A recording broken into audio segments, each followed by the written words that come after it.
Thank you very much. It's an honor to be here with you all. So yeah, as Alan mentioned, I want to talk about the big data journey in general that I've been on, the way I happened into this career, the way that the industry seems to be developing, as well as the pattern that I've seen different organizations go through in adopting these technologies. It's important to first mention sort of the greater context of digital transformation, which I think is the phenomenon that we're all a part of, and that big data is the latest stage in, where we're really seeing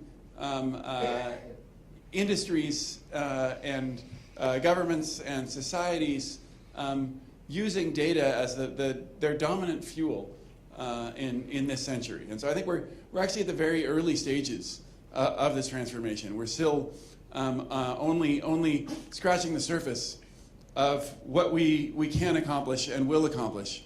So it's, I think, a very exciting time to be working in this area.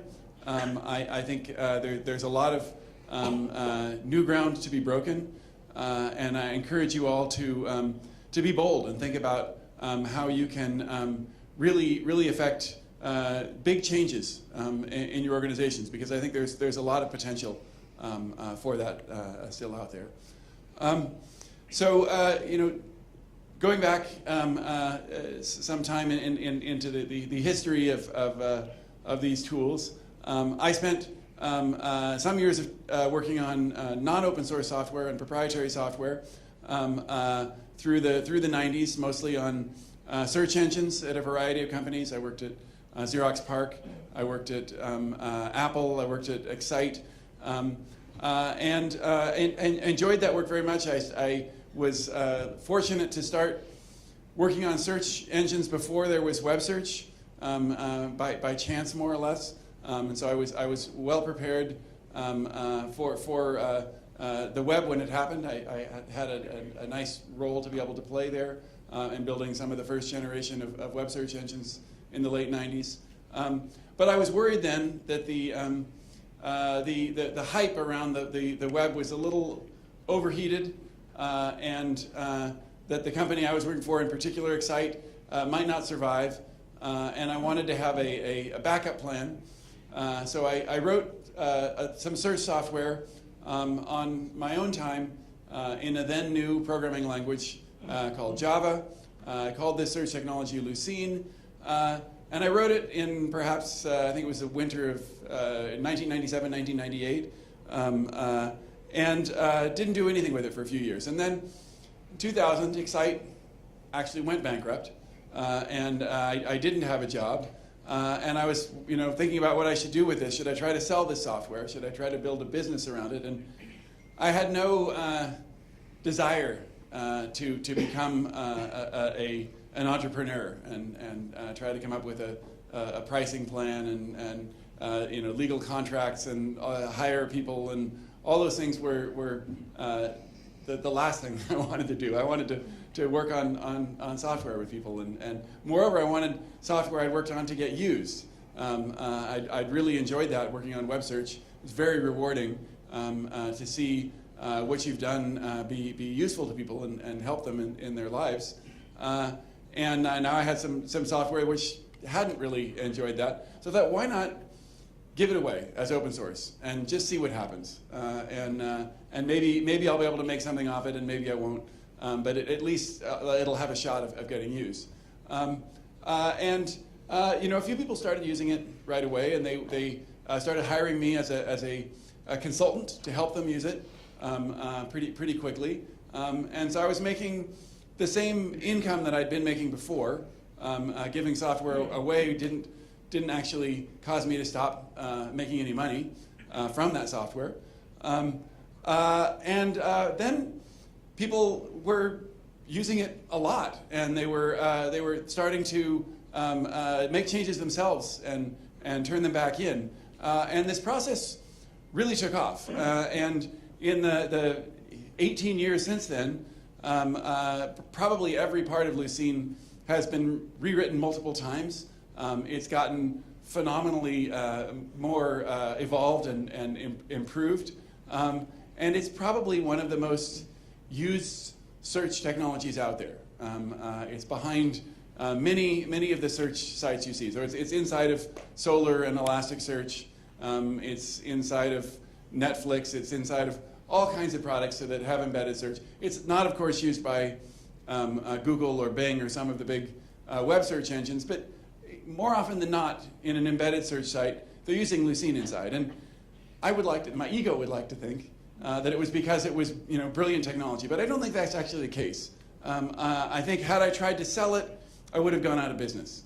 And that rather, it was this open source model that propelled this technology much further than it could have gone any other way. That people enjoyed this frictionless ability to try it without engaging in any long-term agreement with anyone, without building a dependency on another firm. They could try it. They could see into the software because it was open source when they got confused about how to use it, and many times figure things out themselves. They could make improvements themselves. For whatever reason, it was a phenomenally successful model to get software adopted and to get it developed and improved. Developers, when they're contributing to open source, care more about the quality of their contributions because they know the whole world is going to see them. It will be associated with them in public for posterity. You can't, if you're working at a company and working on code that's never going to be published, you can do really ugly things and not add any comments, and very few people will ever know. Whereas if you're working on an open source project, everybody knows what you've done and they associate it with you. So that actually raises the quality, I think, of a lot of the contribution. Anyway, I was very pleased by this, by how well Lucene had done, and I wanted to do more open source. So I started work on a probably overly ambitious project, certainly overly ambitious project, trying to build a web search engine, a crawler, indexer, the runtime search. Everything is open source, so sort of an open source version of what Google does. After a couple of years working part-time, I was able to get some folks to pay me a little bit to work on it, and I had some friends who I was able to recruit to help work on it. We had something that we could run. Now the web, even then in 2003, was too big to fit on one computer, so we had to have we knew we had to have a distributed solution, and we came up with some simple ways of dividing the computation and spreading it across a set of machines, and then running a series of processes. And it was more or less a full-time job to run it on 5 machines in parallel to monitor things and move each thing to the next step when it had hopefully succeeded, and managing the disk space on all of these machines and so on. So I was in the middle of that and realizing that this was not going to get us to the way the web was growing. This solution would probably become impossible to operate at some point. When Google published a couple of papers about the way they had done things. They had a system called MapReduce to divide up computation, and a system called the Google File System, GFS, to distribute storage. And the thing that they had done fundamentally was automate the reliability of this, so that if there was a failure anywhere, things would keep running. So you could run a computation and not worry about monitoring each individual machine. You could treat them all as a single large virtual machine, if you will. And similarly with the storage, if you had a failure, things would automatically be already replicated. They would re-replicate, and it would heal itself. Moreover, the idea of distributed systems was not new, but a way to do it that was relatively simple and tractable to implement was novel. Any of you in this room could read those papers from Google and say, oh yeah, I could build that. it's not too complicated. And here I was a person who had a need for that when those papers came out. And so it seemed a fairly obvious thing to implement them as a part of this search engine project we were doing, Nutch. So we started on it, and I also registered that, at the time, I had friends who worked at Google, and they would tell me, yeah, if I want to run some experiment over 1 billion web pages, I can write a 4-line program and submit it, and some minutes later, I'll have the results of that program. And it will have run on thousands of computers in parallel over a petabyte of data. And this was unavailable to anyone else besides these folks at Google. There was literally no other way you could write software which did that. It just didn't exist in the world at that point. And I realized that if we did this as an open source project, for one thing, it was a useful enough concept that you could probably build a community around. You could probably get a lot of contributions, the way I'd seen with Lucene. But moreover, you could enable people to approach problems that they couldn't before. I'd worked earlier in my career on speech recognition, on various other natural language processing problems, and knew how amenable these were to data. But most people didn't have the facility to process large amounts of data, especially at low cost on inexpensive hardware. And that if we had an open source solution, it would enable a lot of people. And I was thinking more about people in building web search engines, people at universities doing research projects. That was my world that I lived in, and that was what I imagined this would be useful for. So a couple of us set about trying to rebuild this. A couple years later, by 2005, we had Nutch up and working on top of this style of computation. We could now run it on 20 machines, because that was as many as we could find around to try it on and to develop it on. And it wasn't rock solid by any means in 2005. We realized that distributed systems are much more complicated to develop. The ways in which they can fail are far more numerous when you're depending on other systems. There can be all sorts of timing problems, deadlock problems, you name it. It's a very, very long tail of bugs in a distributed system, and realized that it was going to take more than a couple of us working part-time to deliver this vision of inexpensive, large-scale processing for everyone as open source. So I realized we needed help. We needed someone who had more engineering talent, more hardware to develop it on. I looked around. I talked to a few different companies. I found Yahoo was interested in trying to compete with Google in those days, build their own web search engine. So I joined Yahoo in January of 2006. We took these distributed computing parts out of Nutch and started a new project. We needed a name. My son had this, some years earlier, it had this little stuffed elephant toy, and he had, running around as a toddler, made up a name for it, which was Hadoop. And as a software guy, I knew that names are hard to come up with good names, and then it's also hard to come up with a cute mascot or an icon for a project. But good projects had unusual names and had mascots, and here was one handed to me on a plate by my son. This yellow elephant named Hadoop. And so I'd been saving that name for a good project, and so we christened it Hadoop in January of 2006.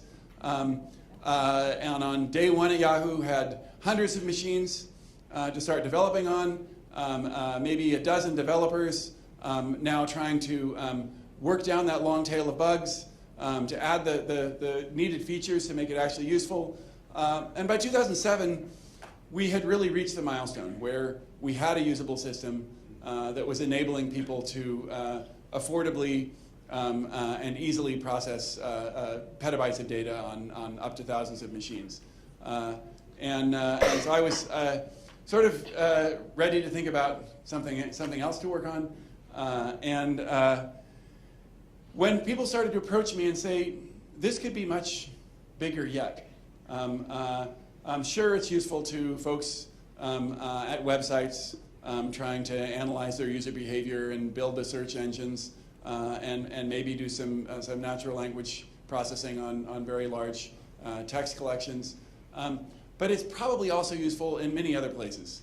These are people who were thinking about this digital transformation and realizing that pretty soon every industry was going to be swimming in data, and that the existing set of tools that enterprises were provided weren't up to the task, and the methodology that folks were using wasn't up to the task, and they believed that Hadoop formed the kernel of a next generation of data systems for enterprises. I didn't believe this. I didn't think that enterprises would ever use crazy open source stuff written in Java.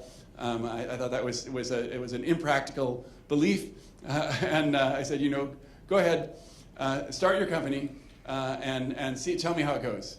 So they started Cloudera in 2008, and after a year of thinking about it, I realized, well, I wasn't sure they were right, but I thought there was a chance, and if they were right, it would be pretty fun to be a part of. To try to, it was a bigger challenge to try to meet the needs of all these other organizations. There's a lot more concerns when you're working in regulated industries. Security starts to matter. You've got a lot of other problems that you have to solve. So I joined Cloudera in 2009, and we really saw the vision that the Cloudera founders had bloom and really came true. I think to a large degree, it's still coming true. One thing that I thought was another thing I hadn't predicted at all was the style of development that brought about Hadoop became sort of the norm in data systems, where some crazy guys build some system that because they have a need that nobody's meeting, they publish it as open source. Other people find it and on GitHub or something, and they try it and they find it meets their needs too. And before long, it becomes the standard way of attacking a problem. We've seen that with Spark. We've seen that with Kafka. We're seeing that again and again. And the result of this is we're getting this very rapid evolution in systems and in capabilities.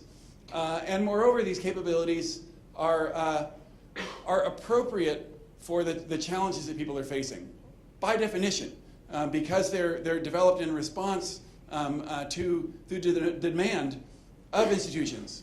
That's how you get the groundswell that creates an open source community, is that a lot of people are finding it useful.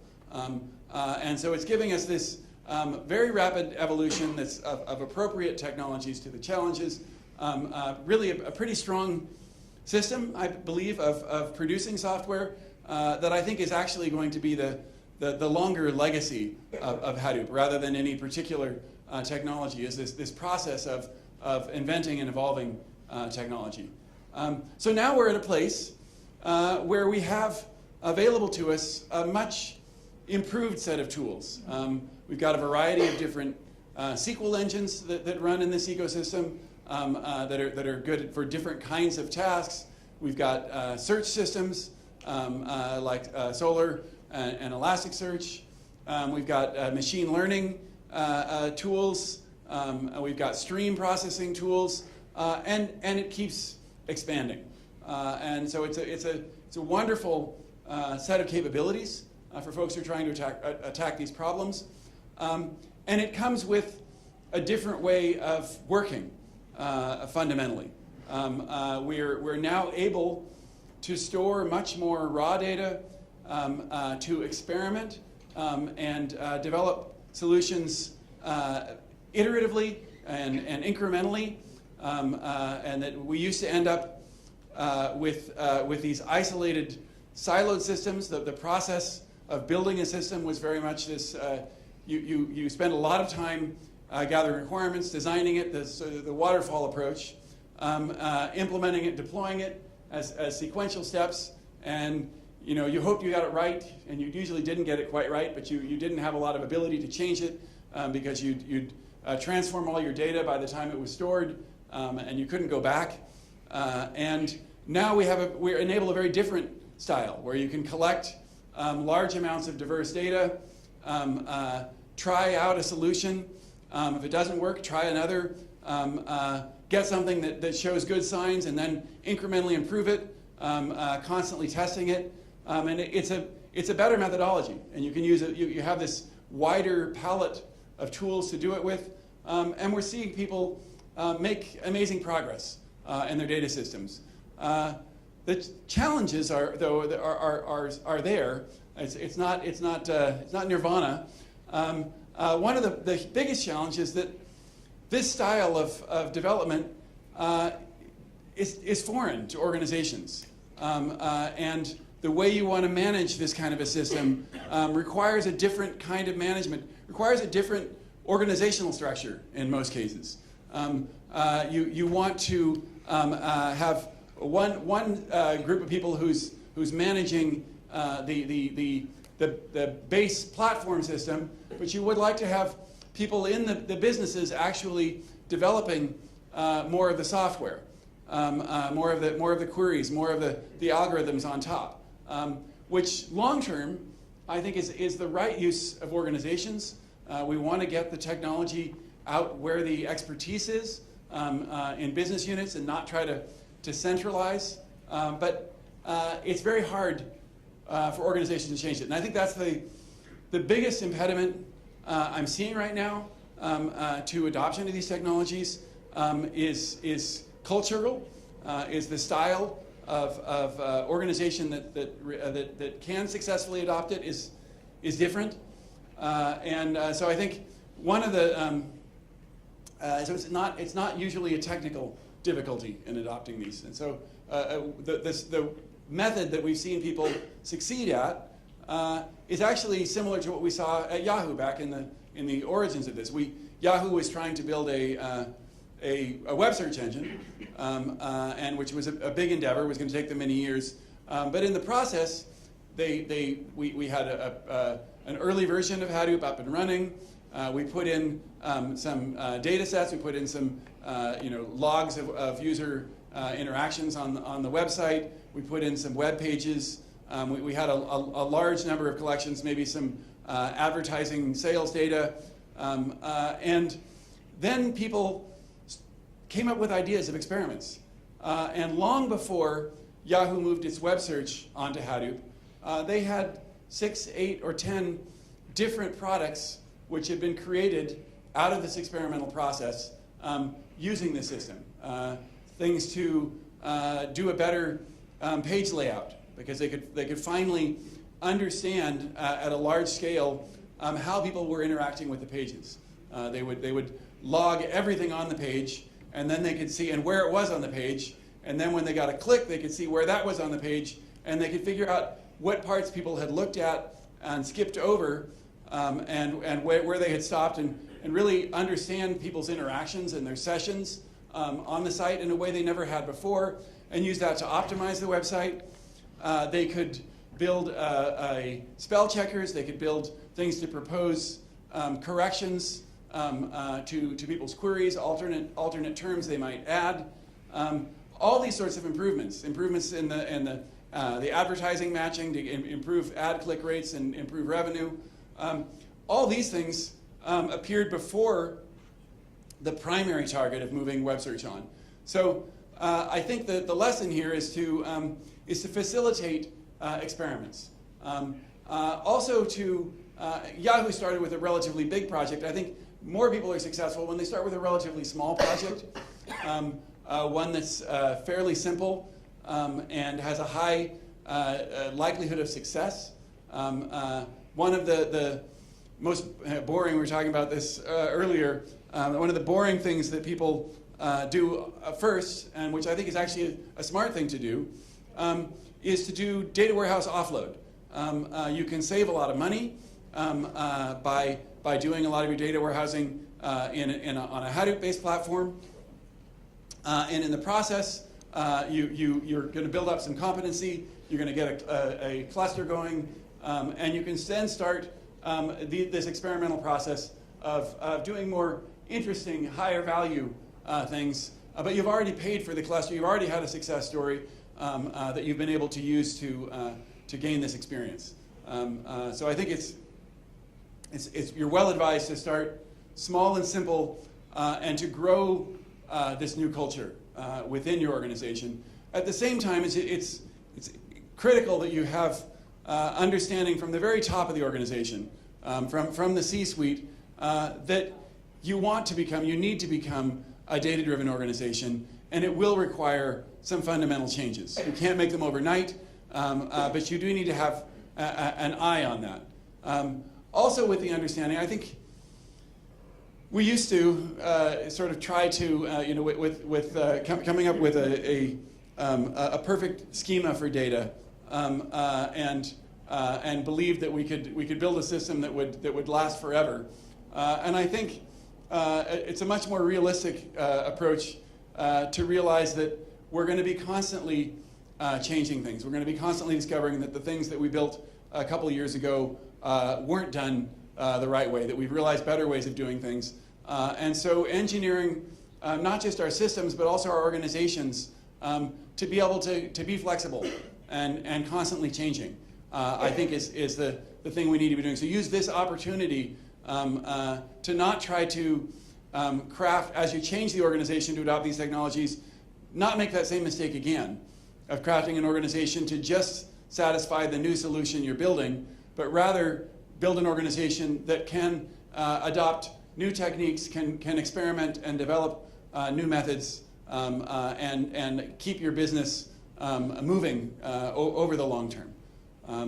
So I realize this is not technical advice; it's organizational advice. But it's again and again when I talk to folks, the fundamental problems they're having aren't technical. There is a lot of wonderful stuff going on in technology, amazing leaps being made in machine learning, for example. But I also discourage people from getting too excited and trying to jump right in with a machine learning challenge. There's a hierarchy we talk about of analytic data systems where you start out with sort of simple analytics, which are counting. Then if you sort of do some fancier counting, some clever counting, then you might call that data science, where you're actually doing some statistical analyses and a little more elaborate mathematics as you're counting. And then you get to counting with some feedback from the real world, and that's machine learning. And you don't need to start there. There's so much that can be done by simply gathering data together that wasn't together before, and being able to get that overview and counting things that you couldn't count before. So I think that's a useful thing to remember as well. I'll wrap up here pretty quickly. Seeing a lot of excitement around cloud as well, and move to the cloud. I think it's in many ways makes this transition to these technologies easier because it can be pay as you go. It enables people to do these experiments out in organizations more easily without necessarily changing the core central systems. On the other hand, though, it's not always the most economical approach. It's not the most appropriate for every challenge. I think we're going to continue long-term to see a mix of on-premises and cloud for the future. I think that's what is sensible. There's also a lot of cases, I suspect you guys are in industries that are regulated and not permitted to operate things in the cloud yet. And so that's another reason to stay away, of course.